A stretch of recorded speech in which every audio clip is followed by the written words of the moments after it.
Olá você, amiga e amigo, está sempre ligado comigo aqui no YouTube, através das minhas redes sociais, no Facebook, no Twitter e também no blog Toque de Bola, com Augusto Carpazano, no augustocarpazano.blogspot.com.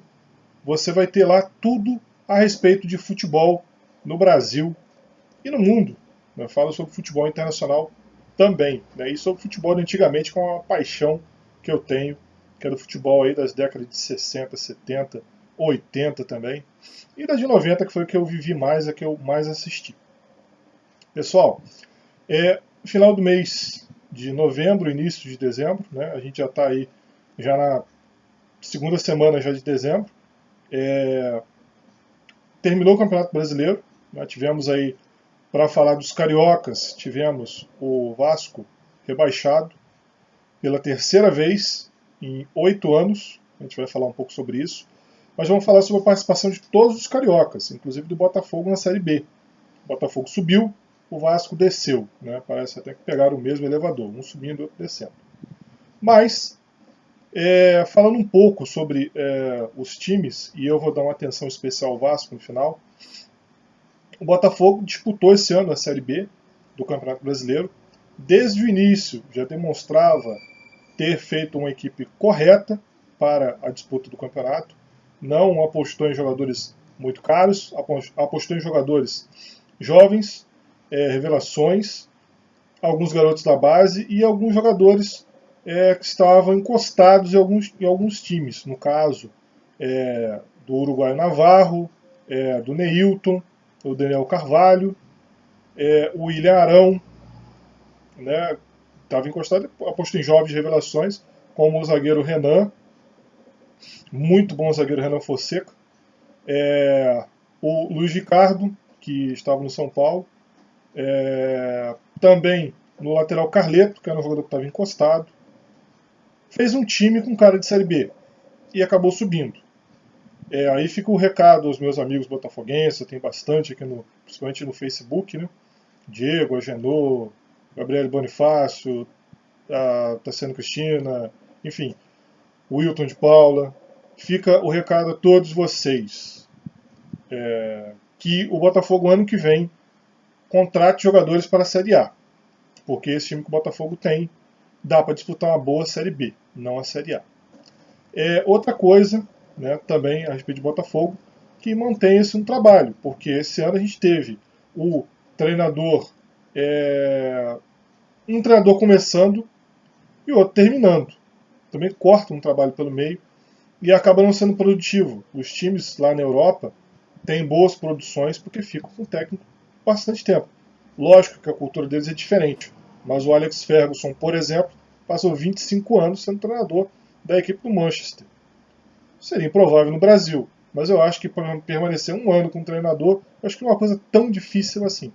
Pelo menos você entende se o trabalho está sendo bem feito, se realmente a culpa ou os méritos são do treinador ou não.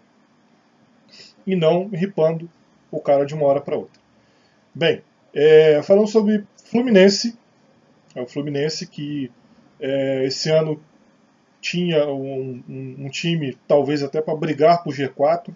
Eu acho que o time do Fluminense dava pelo menos para brigar, não digo para conseguir o G4, não digo para conseguir ir para a Libertadores, mas era um time que estava na briga. Acho que o maior erro do time do Fluminense foi realmente a contratação de um ex-jogador em atividade. Porque quando contratou o Ronaldinho Gaúcho, o time do Fluminense deu um passo para trás. Acabou gastando muito dinheiro, pagando um salário muito alto a um jogador que não deu retorno. Pelo contrário, parece que piorou a equipe do Fluminense depois que ele entrou. O Fluminense acabou o primeiro turno brigando pelo G4, próximo ali às posições, chegou a ser terceiro, quarto, sexto, mas estava sempre ali na briga. E agora terminou o campeonato lá embaixo. Não dá para entender bem o que aconteceu, mas dá para imaginar. Uma equipe de jovens valores,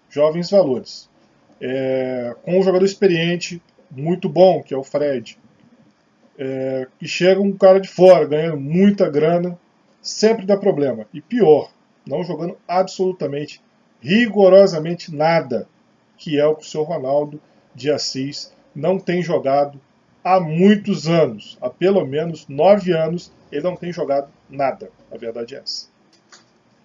Flamengo. Flamengo tinha uma expectativa também de briga pelo G4. Tinha time para brigar com o G4.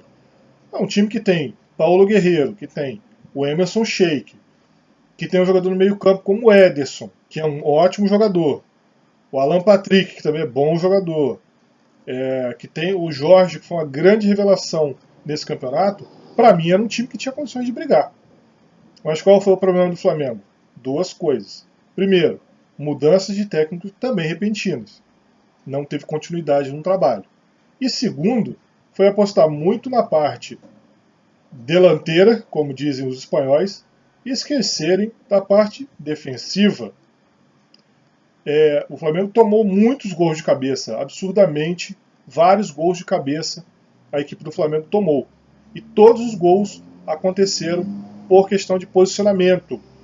Outro problema foram as bolas rasteiras, jogadas trabalhadas, onde jogadores fracos tecnicamente e principalmente lentos não conseguiam acompanhar os atacantes das outras equipes. Samir, que todo mundo fala muito bem, pode até ser um bom zagueiro, mas para mim não é zagueiro para o Flamengo. Um time igual o Flamengo precisa de um zagueiro melhor. O Wallace, César Martins, Marcelo, eu nem falo. Realmente, o Flamengo que um dia já teve Leandro como zagueiro, eu cheguei a ver o Leandro jogar no final de carreira como zagueiro. O Leandro como zagueiro jogava muito mais do que todos esses caras juntos. Moser, Aldair, enfim. Juan, que talvez possa voltar para o ano de 2016, inclusive, né? Também são nomes que não dá para comparar com esse atual elenco flamenguista. E o Vasco da Gama, quarto grande do Rio de Janeiro atualmente, eu digo quarto grande porque pela terceira vez em 8 anos o Vasco desce. E desceu também por alguns motivos de parte fora de campo. E aí fica aquela história. Não dá para você fazer um time baseado no Campeonato Carioca. O Vasco é campeão carioca. O Botafogo também foi muito bem no Campeonato Carioca, chegou à final. Foi muito bem na Série B. Ou seja, aquele time do Vasco, do início do campeonato, era para disputar a Série B. Não era para disputar a Série A. Por isso aquele time fez esse atual time cair. Mas qual foi a volta por cima do Vasco? Foram as chegadas de Jorginho Campos, técnico, Crisan Júnior, o Zinho, né, como todo mundo conhece, né, como assistente técnico dele, e a chegada de jogadores como Nenê, Jorge Henrique, Andrezinho, que são jogadores tarimbados, jogadores com um pouco mais de, como a gente costuma dizer no futebol, um pouco mais de cancha para jogar em grandes times. E o Jorginho, além da parte emocional do time, modificou também a forma tática do time jogar. Trouxe aqui minha prancheta para mostrar o Vasco da Gama do final do campeonato. O Vasco da Gama jogava rigorosamente assim também. Martin Silva no gol, Madison na lateral direita, marcando e apoiando. No miolo de zaga, aqui eu troquei, né? Eu coloquei o Rodrigo do lado direito e o Luan do lado esquerdo, só que é o contrário, né? O número 4 fica aqui do lado direito e o número 3, deixa eu trocar aqui na frente de vocês mesmo. A gente está tão acostumado, né, com o número 3 pela direita, né? Mas aqui no caso era o contrário. O Luan, número 4 pelo lado direito e o Rodrigo, número 3 pelo lado esquerdo. O Júlio César, lateral esquerdo, também apoiando e marcando. Diguinho foi fundamental, principalmente no final do campeonato, jogando como primeiro volante, jogou muito. O Diguinho, como segundo volante, era um jogador comum, como primeiro volante. Realmente foi muito bem nesse time do Vasco. Serginho, de segundo volante, quase um meio armador, que não dava um bom toque de bola, mas dava muita velocidade e força física nesse avanço pelo lado direito. O Andrezinho, como armador pelo lado esquerdo, cerebral, realmente comandou o meio-campo desse time. O Nenê, e aqui vocês podem ver que eu aproximei o Nenê do ataque, porque aconteceu um movimento curioso no time do Vasco, que jogava um losango quando o time estava sendo atacado, mas quando atacava, esse jogador aqui fazia infiltração como centroavante, que era o Nenê. Foi um dos melhores jogadores do campeonato. Para mim, inclusive, foi o craque do campeonato. né? Não foi votado o craque do campeonato, né? Mas para mim foi o craque do campeonato. Pelo lado esquerdo aqui, o Jorge Henrique, e pelo lado direito, o limitado Riascos. Quando esse time perdia a bola, o Jorginho, inteligentemente, fazia um movimento bem complexo. Isso aqui tem que ter muito treinamento para se fazer, tá?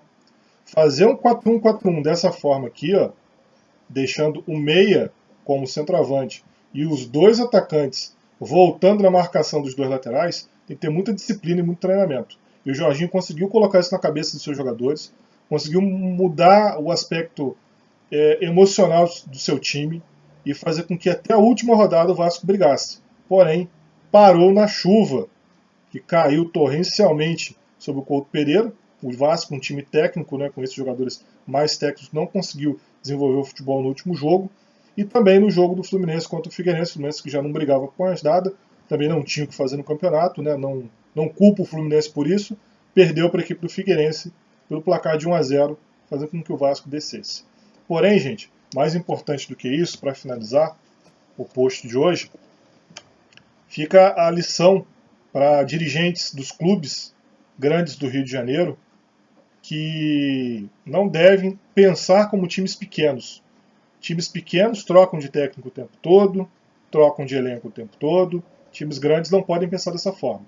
Se o futebol brasileiro quiser ser um futebol de primeiro mundo, como é o futebol nos grandes centros, nas grandes competições do mundo, como a Premier League na Inglaterra, a Bundesliga na Alemanha, a Serie A Team na Itália, ou no caso o Campeonato Francês, enfim. Se quiser ser como as grandes ligas do mundo, vai ter que começar a pensar como aqueles times, com planejamento, com técnico, com divisão de base, que é o que os times de lá não pensam, porque aqui no Brasil a gente tem a matéria-prima, melhor matéria-prima do mundo, mas a gente exporta para lá e esses jogadores são transformados, são transfigurados em verdadeiras máquinas de jogar futebol, e não em jogadores, em boleiros, em atletas de futebol. São apenas atletas.